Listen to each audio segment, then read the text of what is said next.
Ubenya, Yamsum Sam Ubenya, and EGM Sam Ubenya, and Yumpana Kakuma Ubenya, Yamay Muamaya Sam Ubenya.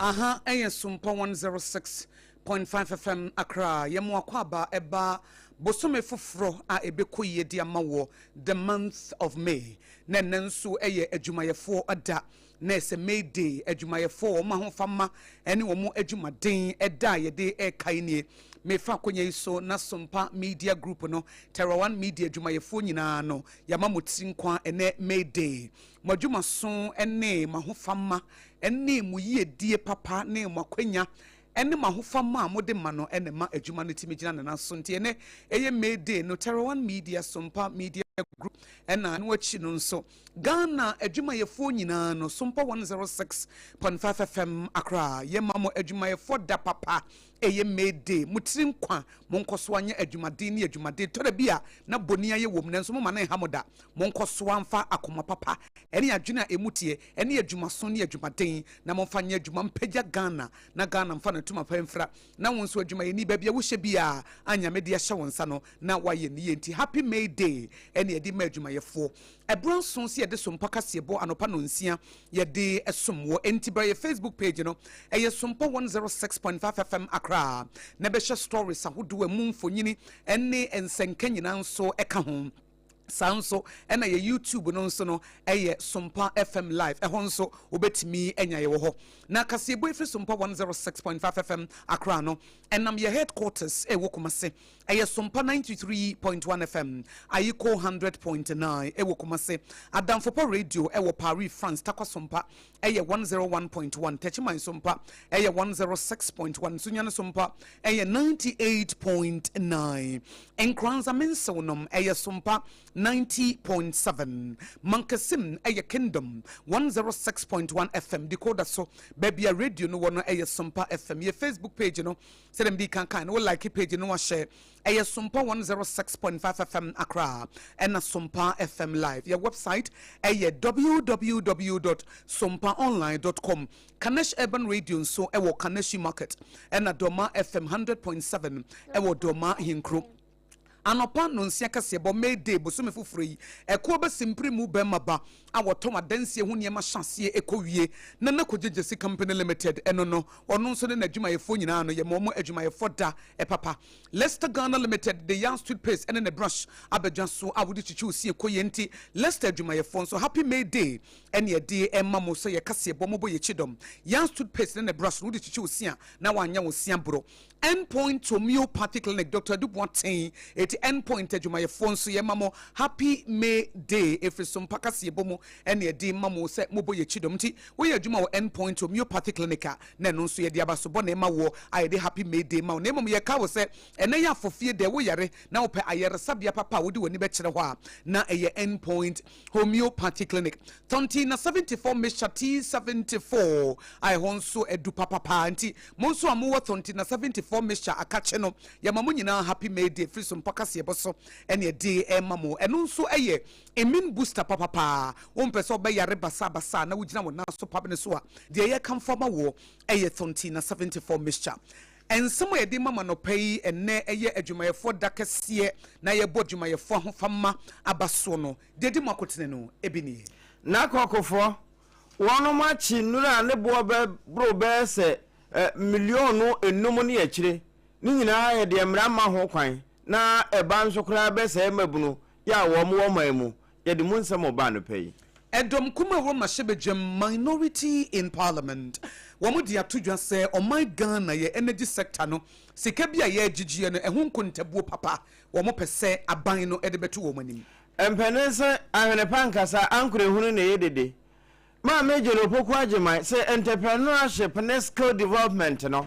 say ye de nkakra akra ne ye pese oman ko animu a eno ene ebetime de aye adwuma na he no wo ka asasemi obete you emerge the form mo do ma hinkro na eno ade wo mani break kase pa wo mo kire mu say baby I so mo nkotena na wo mu ni dwuma na ateche ehotan eti e ma na kasa wo mo kasa na ye mede ya ye ka adwuma ye fo ho asem yi ye nka hunu se nye wo mo ye adwuma wo office nko a wo mo so wo mo wodwom a wo mo ton bayire ne banche no wo mo so ka hunti ye nka wo mo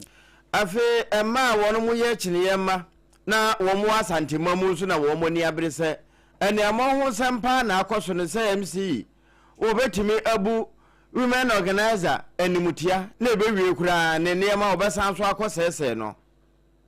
Deputy Regional Police Command ewo Bunu East what the Abasobama Church of Pentecost say asafi wo mo ye asafo kese na wo ma ba besi police post ewo Kentampo North Municipality it was a Church of Pentecost mutinkwa na yabakwa amanone 24-hour economy Ghana asa ye di agree ukọ South Korea ompenimfo so ayen hyehye amase CA sadebe na adwadie bekoso yie titru ene de wiase nyina ayenti no wo mo de 24-hour market eba NSMP kan we no ho ne de som sekase bofi sompa 106.5 FM Accra adwumayefo anopai yesom mo no eyeme die nyame yehira no akosua ago aboagye obetimi so afrem yakosua nhira mene me do ba wo pa adwuma nkasa adwuma ni trepu e man ABOAGYE apam dadaa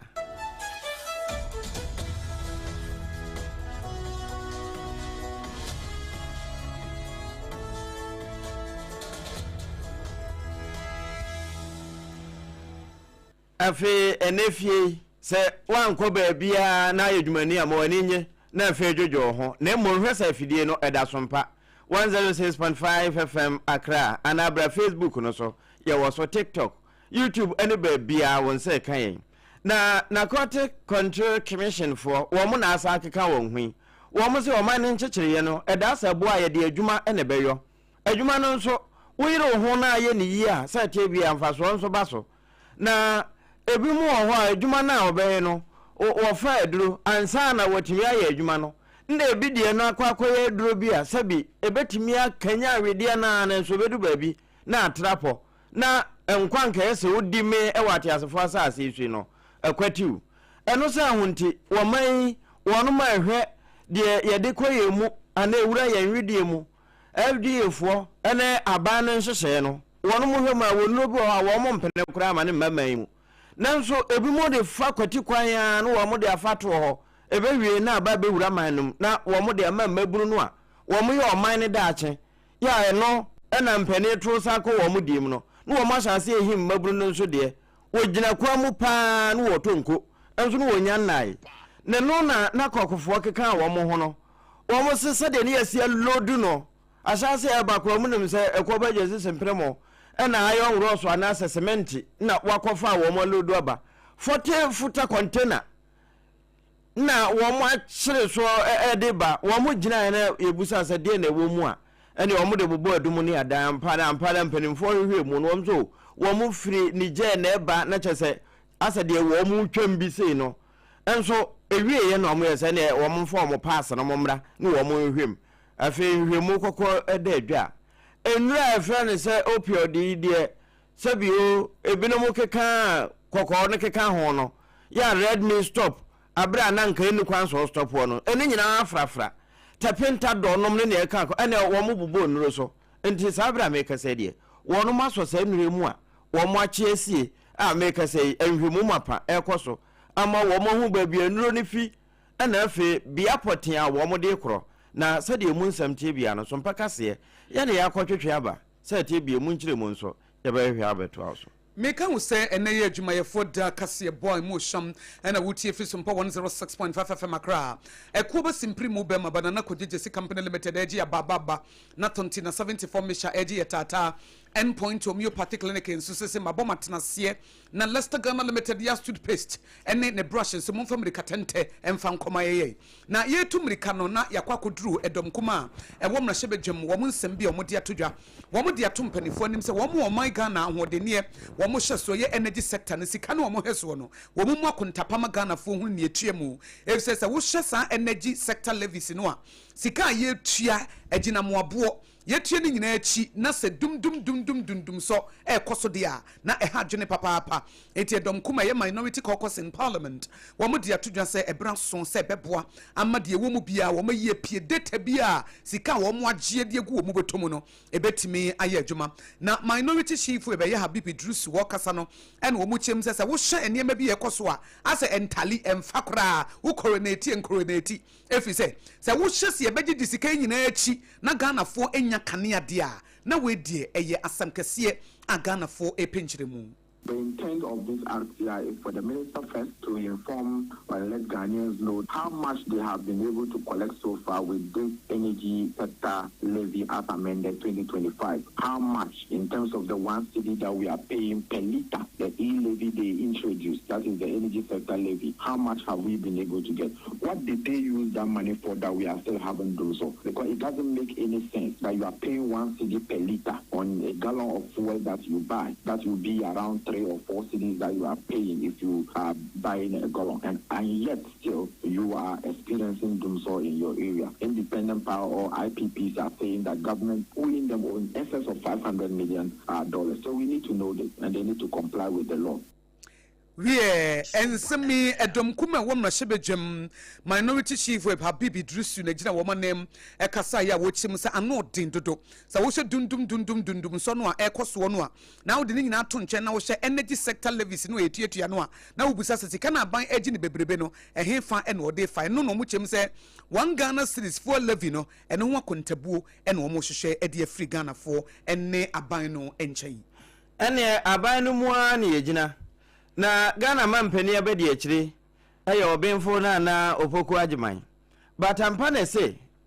woman ne nkyekire ye kura bekoso abusua ebetimi anyini na anyini yi a se te bi anwene e wonsa no woda na dia esan be ye adwuma kese ye kura ma afoforo a worom wonchen enya ehon mfana ma no bi home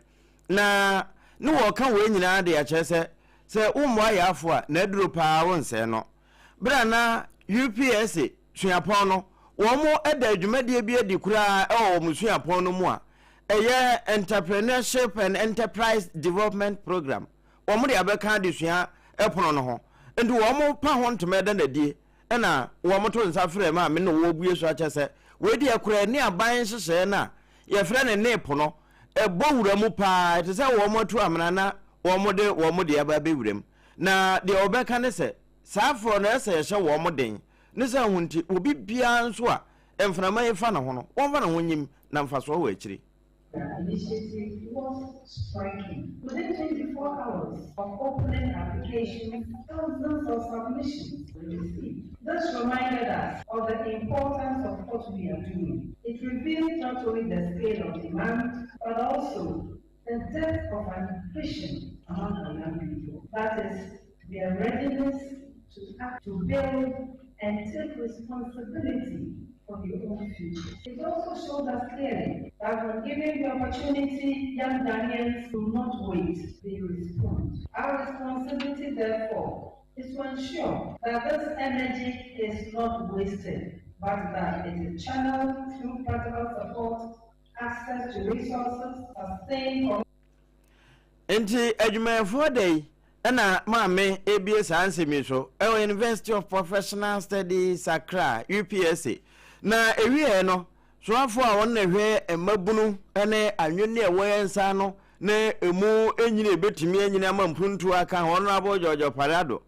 wono nso se we adenya kase enti mabunu no mfa ho nyim na aboa amadaache no a eyomayi dia no aba wo mo nso die mbi. Entrepreneurship Enterprise Development Program, which ABOAGYE and C. Today is not just about launching a program. Today is about planting a future for our students, alumni, and our various students. Your Excellency, we are deeply grateful for your presence and your unwavering commitment to youth development and education in Ghana. Your leadership continues to inspire the generation to aim higher and achieve more. And we don't take your commitment to youth development for granted.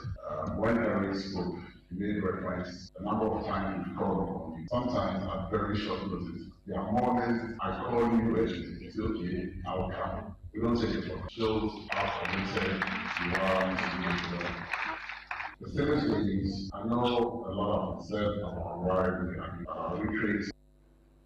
Honorable George Parado, Minister for Youth Empowerment and Development. Sanse me UPSC at the Pamo and a Wakokan, no point to take. No one also or Father Bray.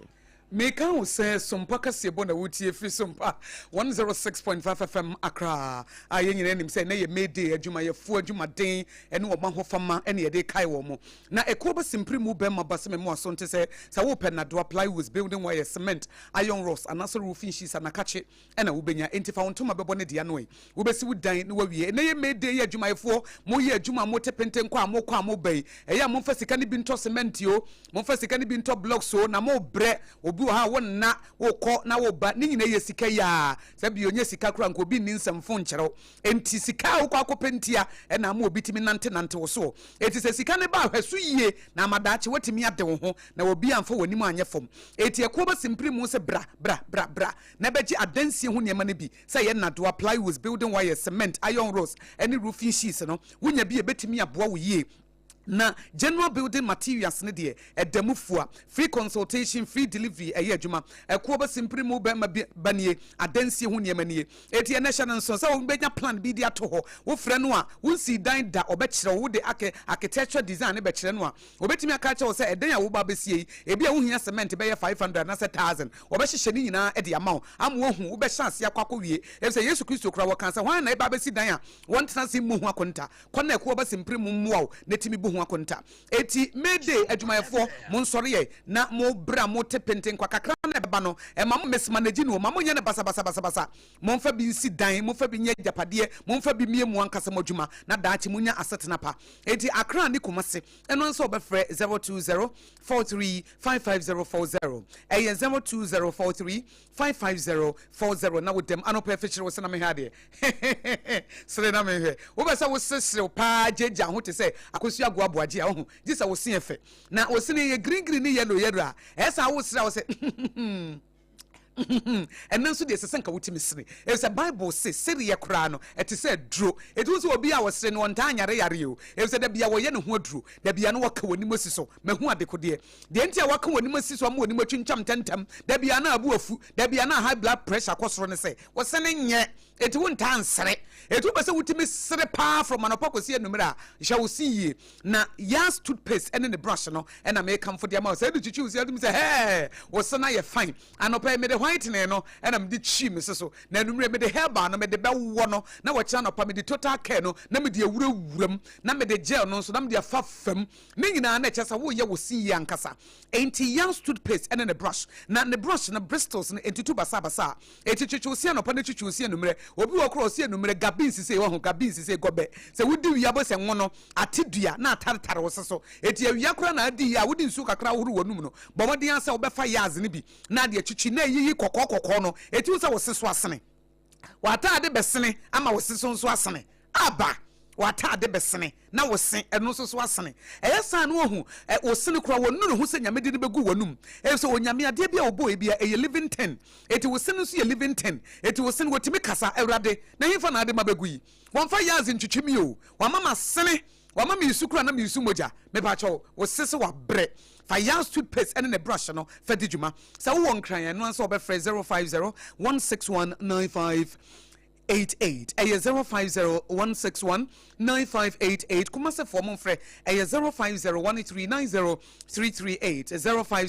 05013903338 why you see ho adwuma wie no why you nipadua no ho adwuma na nipadua no endpoint homeopathic clinic and make come for mawo we alternative medicine and ye di adwuma mesra wako ayaresabia bebre wonya nso homeopathy enhye and homeopathy no obia na wote ase o wo de buy more than 17 years wo integrity wo track record wo ye adwuma 17 years wo da so system nim wo bi wa kro baby herba na homeopathy no enya 10 years kura wa chance ye yera endpoint there 17 years iko afi no benya 18 years ewo homeopathy business ni mo ewo Ghana ha enti wo the homeopathy aboa ma wo mo pa wo enya bi wafa homeopathy so endpoint so ama wo mo manya stroke wo matimi agina wo na so wafa homeopathy so ema memo mo low sperm count no aye high sperm count wafa homeopathy so ama mema ye premature ejaculation a woni oyiri hie ma sesi anu ajejem wanonom betas saa ena wo se ni pedua no bra endpoint ni mfa wonto aduro so wo bo sa pe wo bem mayo no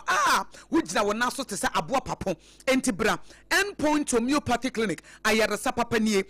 physiotherapy ho massage ho wonu de yare no nyese wososo anu ho nso obi wososo yare so boss je aduro be dabi wonu no obedi kan aye wo lab obetwa wo scan wo twa scan na aye wo lab test na say wo say as part of the corporate social responsibility no wo twa scan for free e de ama man mema wo ye oba akoso a wodiem wo ye bema so akoso wo prostate no ye nye okapre ye nye odama wo wie na so wo besan ye lab e no so 50% discount e no de bema wo endpoint homeopathy clinic nie Dr. Dubois nie endpoint homeopathy clinic nie ayare sapapa nie endpoint homeopathy clinic nie adwuma no yete ase ankasa physiotherapy and massage nie ye wo kidney mu ohawabra wo liver mu ohawabra ne nyina ye endpoint homeopathy clinic Dr. Dubois se frɛ no e wo 0244 867068 wo frɛ na wono abefa e ye 0244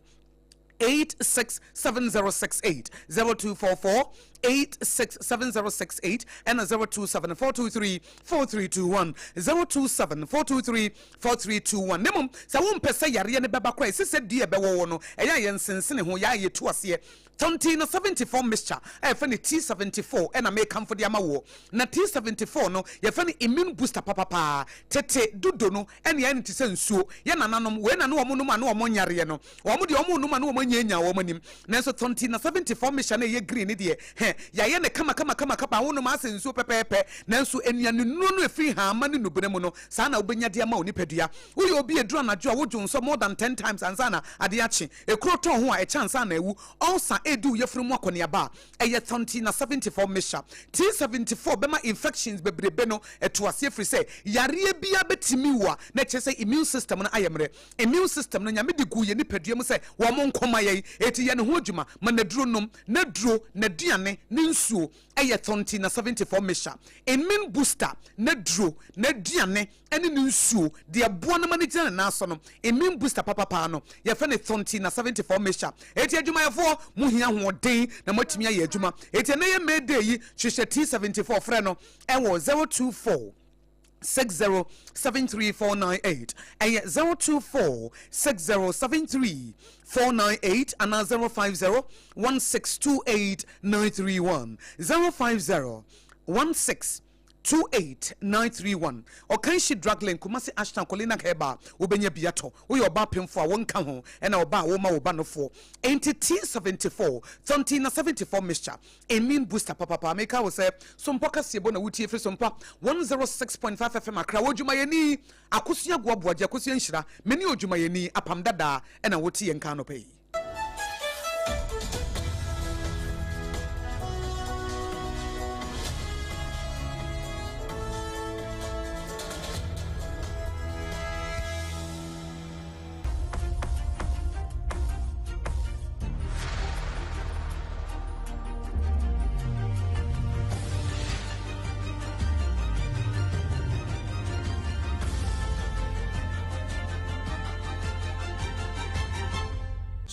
TV Emma Akatuapa.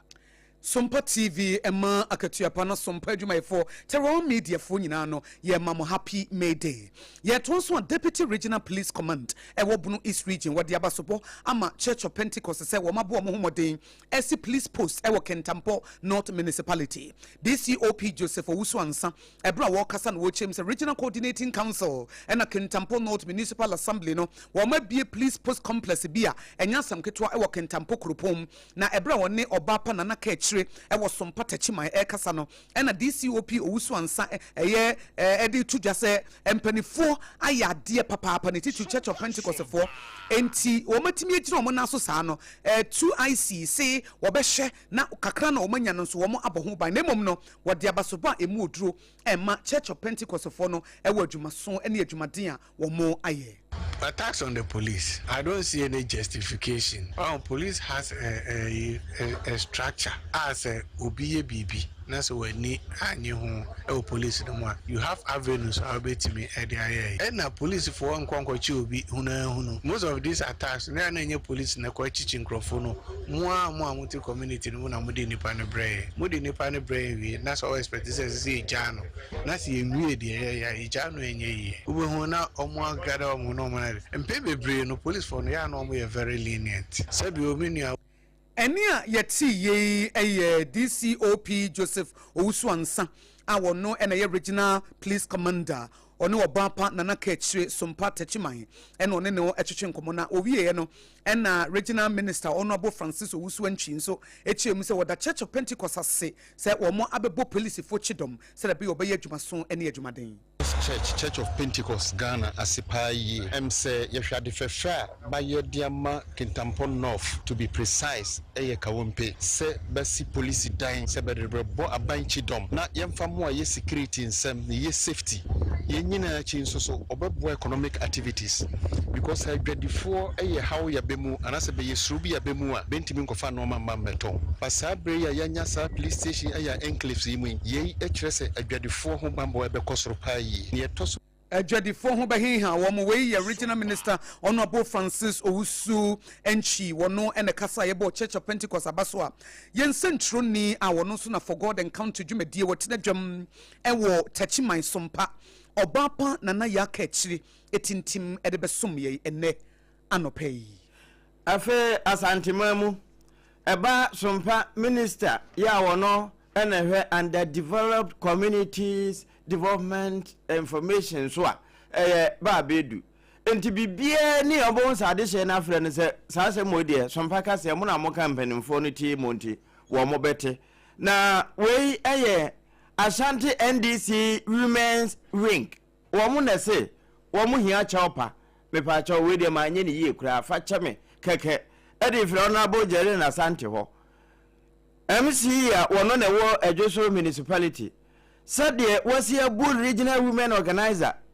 Mama Gloria Hosea Nimutiapa na baby na juma yakura demolition exercise. One where mami enim okwako buhegu. Ewi enso warehouse ya band ya school feeding nema wo mo de akwako gu ono. Wo de ne pema akwako tum. We nyina no na wo mo kase. E wo so obepa mama ne chew. Esan se wo bu na nimtia.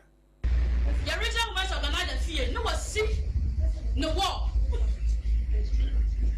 Obana ya ta le say onje MC na ba ofia ye no enya kukudro bubugu fom waso wonti ndi say e ono na aye saade osa akosi osa bubugu fom we de obugu fom no no hu ye ohun na say ade na we mi say wase hu nya hu mi pedi wani ama obetu afia to so wase ya yo iron lady was strategy NDC mu Jerry Mensa Asante Jerry Asante oh yeah honorable MC no e wa just so say no o se meti wani na ya yo iron lady mama iron lady na ye abasom eti wankasa ye kwa na ebufu isa ada no ka je se onko no so ka je se debi wa ya na ba ni ogu na ni ma se ana se e be se ni tin de onim enim ase kire na akofa nsem bia ye de aba wa ye di tini baby na no de but ni baby no de positive why then aba no so esanya kudro and the body guys every do a regional women's organizer esa the wrong information akoma media to me the regional women's organizer enti mensa woni wono na gina ma ne nyina na mu a wo kasa ye de ma wo mo se we de eno jere na Asante ka kire ma me hu se yi awo kafra esansa na chini ye tumi edi nkunim no ne mode mo ka ho yo ye ka use sompa kase bo na wutie fi sompa 106.5 FM akra na ye kwakwako ye nim kakra na yedru doma hinkro Tuesday market no emana kasa wo masem nyina ene se enema bi enkoye ba bi edi wo makwako guo e wo doma ho no ateche ejiji wo mo papa na sei ene wo mo de wo nsem atudwa MC yesra baby ayaba na ye bedi dwane ye ho kire ye yesra wa adonye ne boye ntisa na wotwe se ne se yeba ne se ya na ete dia ye pa cha ye besa na koyere da wonwo nti ani die kwa so yesra boye pa da ye ba ha no pa no tese ye kofiri no ma ye sa na akofie se nso na se ahiri hamma no ese nti bi apatamani abere papa no me ka se ye de nyame din pa wa chew o me boye wate ne ye so ye ntimi nya adwuma ye ba ye ha nyina so ahira fa table sisi so ye nya ba bi ntana ese ye hu dia ye nya ye free akiri e bi free brekum e free kuma ase ha nyina ye pacha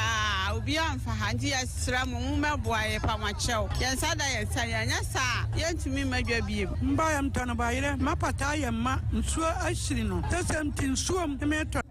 atiefo nti se wo hwe sompa wo ba ye Facebook page sompa 106.5 FM akra ho na behwe ateche pa emayi atimu a doma hinkro Tuesday market adwadifo wo be woni be boso ho be bete se na wo betimi atena matomade